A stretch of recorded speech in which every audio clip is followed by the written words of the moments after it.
kurang tinggi, tinggiin dong.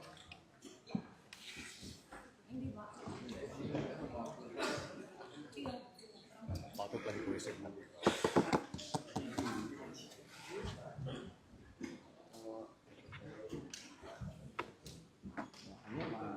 Ayo Pak. Pautut lagi. Enggak. Kemudian. Ah.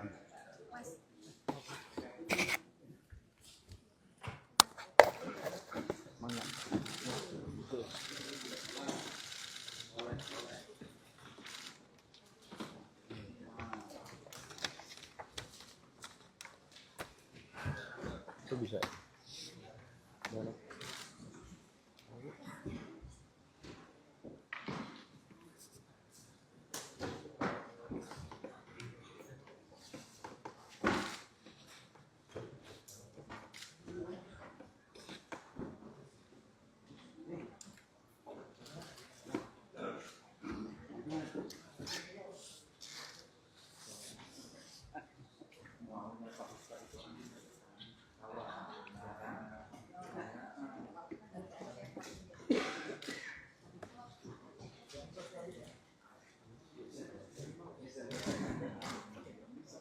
Udah adem semua?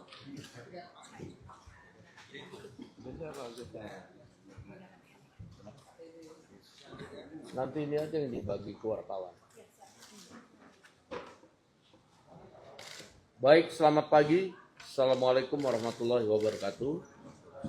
Rekan-rekan media yang saya hormati, pada hari ini saya selaku yang mewakili pimpinan DPR bersama dengan para pimpinan Komisi 1 dan perwakilan dari pimpinan fraksi yang ada di DPR ingin menjelaskan kepada publik melalui rekan-rekan media tentang revisi Undang-Undang Tentara Nasional Republik Indonesia.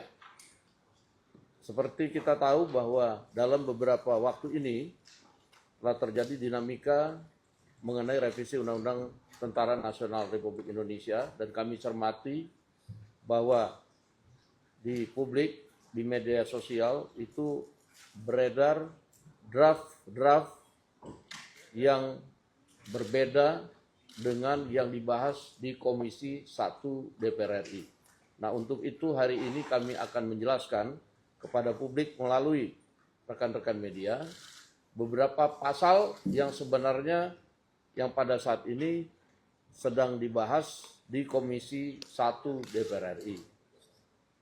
Yang pertama, ada 3 pasal. 3 pasal yang kemudian masuk dalam revisi Undang-Undang Tentara Nasional Republik Indonesia. 3 pasal itu terdiri dari pasal 3, yaitu mengenai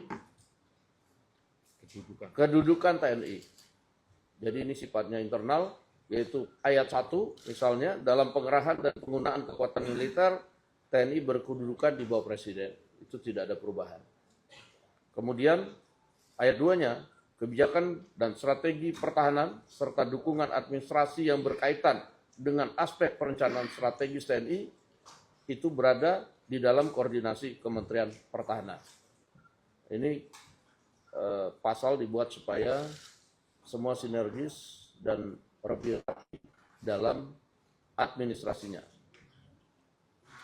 Kemudian pasal 53 itu tentang usia pensiun yang mengacu pada undang-undang institusi lain. Ada kenaikan batas usia pensiun,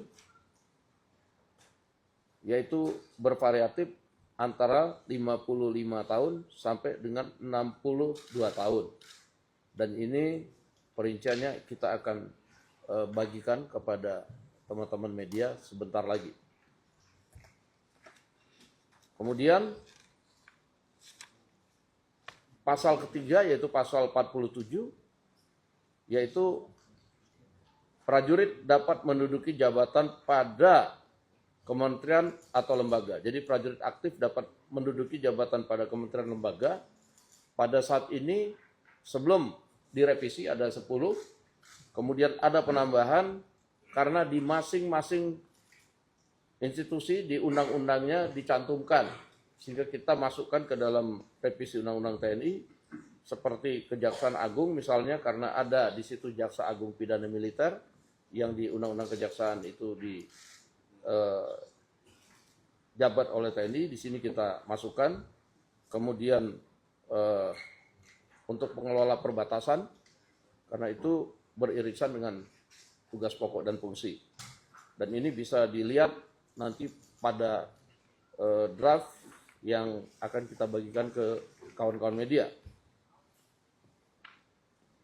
Kemudian selain itu pada pasal 47 ayat 2, selain menduduki jabatan pada kementerian atau lembaga sebagai pada mana dimaksud pada ayat 1 yang tadi saya sudah terangkan, prajurit dapat menduduki jabatan sipil lainnya setelah mengundurkan diri atau pensiun dari dinas aktif keprajuritan. Jadi dalam revisi Undang-Undang TNI itu hanya ada 3 pasal, itu pasal 3, pasal 53, dan pasal 47. Jadi nggak ada pasal-pasal lain yang kemudian di draft yang beredar di media sosial itu saya lihat banyak sekali. Dan kemudian kalaupun ada pasal-pasal yang sama yang kita sampaikan itu juga isinya sangat jauh berbeda. Demikian rekan-rekan media sekalian, sebentar nanti kita akan bagikan draft yang pada saat ini sedang direvisi di Komisi 1. Demikian dari saya. Mungkin ada tambahan Pak Utut selaku pimpinan Komisi 1. Silakan. Terima kasih Pak Dasko, Wakil Ketua DPR RI yang selalu ada di setiap harinya di DPR. Ibu Bapak, yang perlu saya sampaikan bahwa dari konsep hukum acara dan mekanisme semua sudah terpenuhi. Perihal pasalnya tadi sudah disampaikan. Perihal lapangan lainnya, habis ini tentu ada tim sin, tim perumus dan tim sinkronisasi melapor kepada kami melapor kepada komisi. Setelah itu selakar. Hanya itu yang bisa saya sampaikan. Sekali lagi, ketika hukum acara dan mekanisme semua sudah terpenuhi, tentunya semuanya tidak ada yang bisa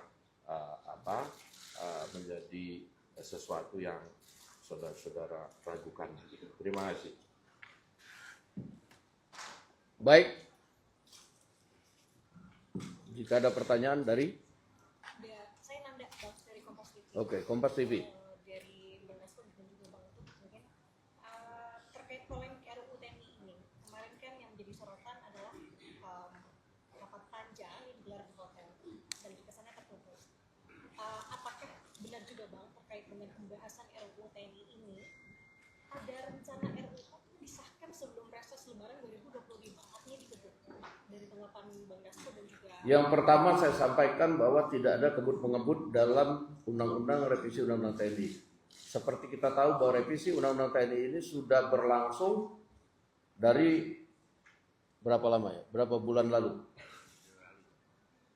Dan itu kemudian dibahas di Komisi 1, termasuk kemudian mengundang partisipasi